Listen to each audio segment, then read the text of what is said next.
You talked a lot about how you thrive on and how you get fed off affirmation. And what do you do once the applause dies down? It's always here anyway. I always feel it here.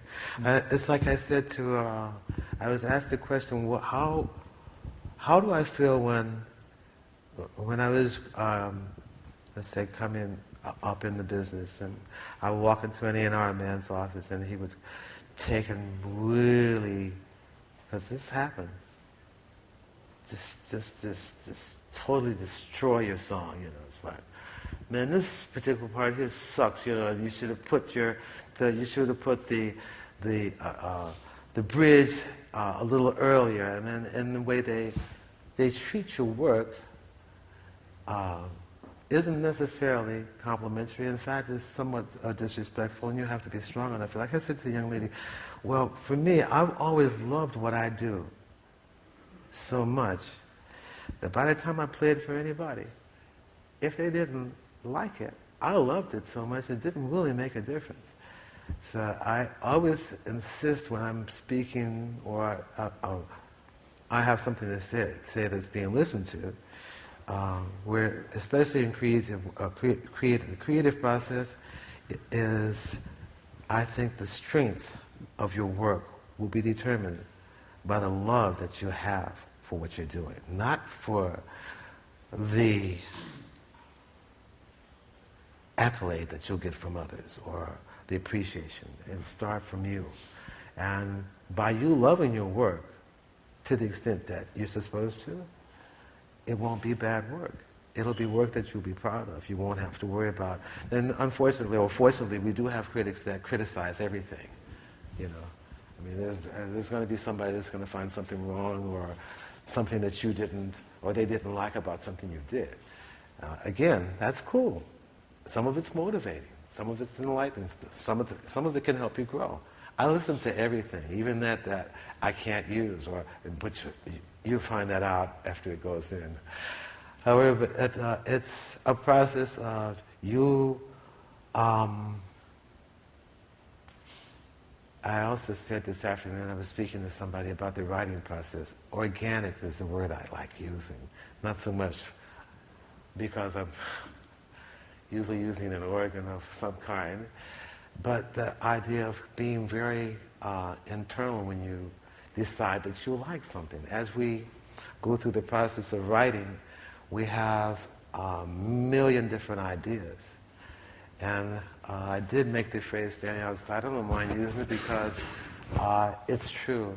The process is, as I was told as a young writer, you must realize when you're polishing a turd and you're not.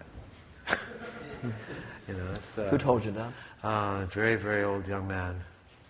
A friend of mine, yeah, it's a friend of mine. But he's not in the business. He just had a very nasty attitude about certain things, but that particular phrase I remember. Because all it meant was, as the ideas come, you have to be objective and know the ideas that deserve your time. You have to be very objective. And for me, objective is, as I said, being organic. When it comes through here, for me, is when I know that I should spend some time on it. A lot of times I hear things because I'm listening all the time, and as being able, I can play a little bit.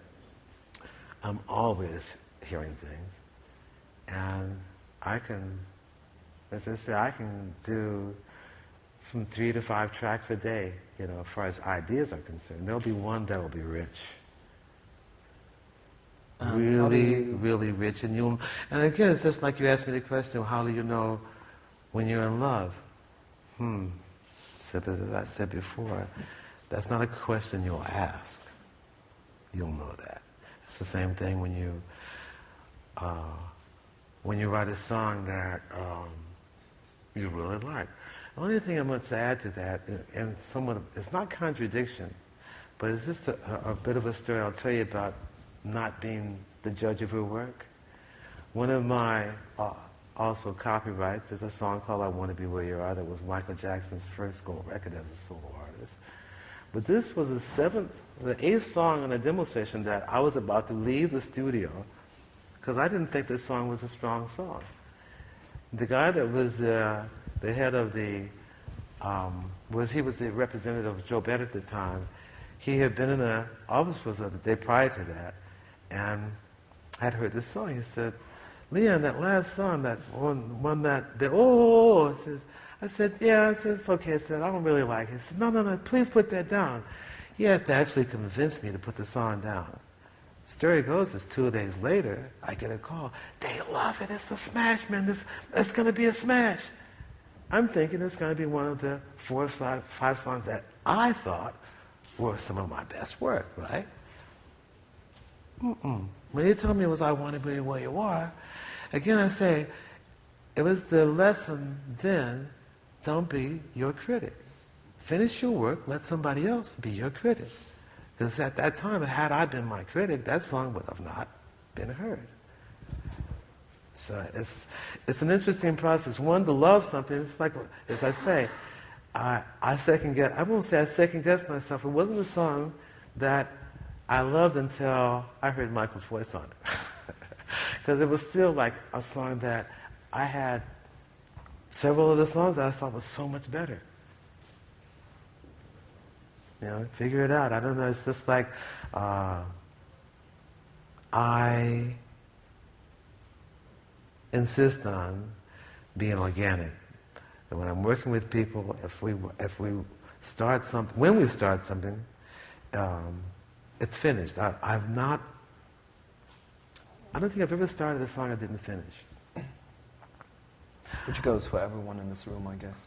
Well, some people do start songs that they don't finish. I know some people that kind of, I call them like the quick thinkers, where it's kind of like people that make almost good sex, you know. That's a bit harsh.